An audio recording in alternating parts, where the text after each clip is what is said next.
Hi guys, Ant from UK Fountain Pens here to give you an overview of the Lamy Scala.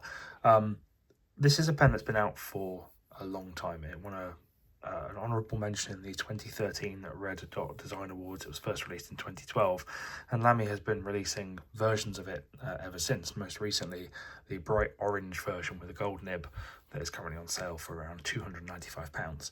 This is the basic brushed steel version, and it is around £75.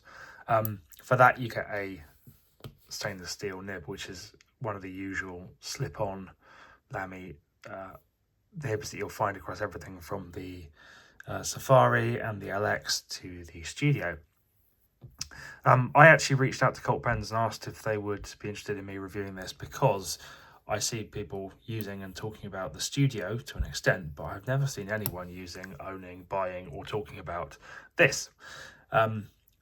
I think it's a nice pen actually, and a little bit in the shadow of the Studio. It feels ever so slightly larger than the Studio, but there's a lot of the same DNA going on here. You've still got a slightly sharp cap lip, which enables you to have, what on the Studio is a flush cap. Here it's a slight step in the other direction. A long polished fingerprint magnet section, which in this case is straight tapered and very, very long. The body has some heft to it because of all the metal. In this case, unlike the Studio, which kind of clips on the cap, this just slides gently down and sort of friction stops on the body. It makes for a very long and unwieldy pen when you post that way.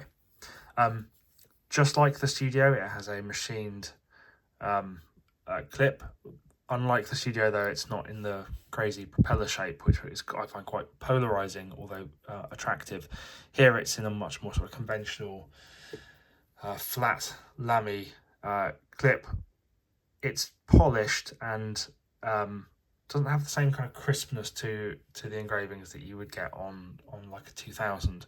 I don't know whether that's to do with plating or something like that. But the downside of this is that you end up with really quite a sharp corner here stuck on the top of the cap.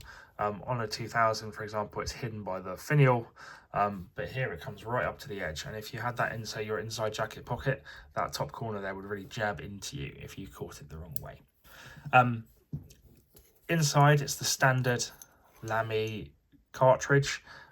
Despite being a £75 pen, Lamy doesn't choose to include a converter, which, since their system is proprietary, you're less likely to have one kicking around the house. And I've had a number of times over the years an unboxing experience where I've gone, damn it, and had to go and rinse out a cartridge to put some of my own ink in it. The nib I've got here is a fine steel, and it writes really nicely in the kind of consistent Lamy way that we have come to expect.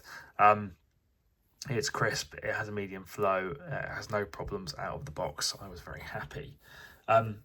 It doesn't dry out when you click the cap on securely, and it's clearly built to last. It has this robust brushed finish.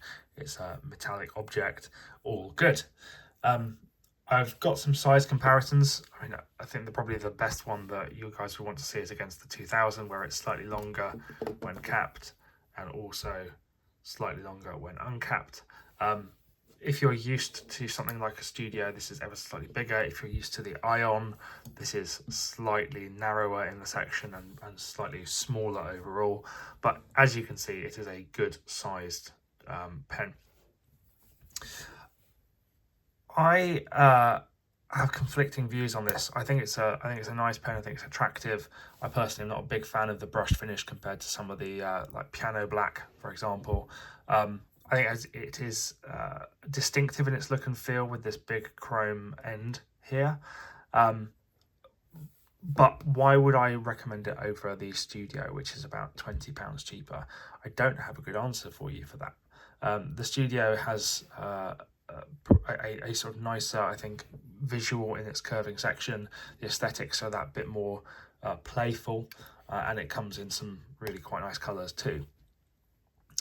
So I'm not sure why you would buy this over the Studio.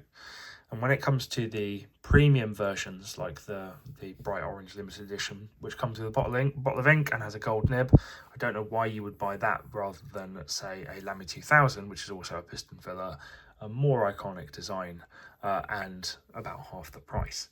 So a little bit of an oddball. I think if you like the aesthetics, it is a very good pen. You don't need to worry about its performance. You don't need to worry about its reliability or comfort.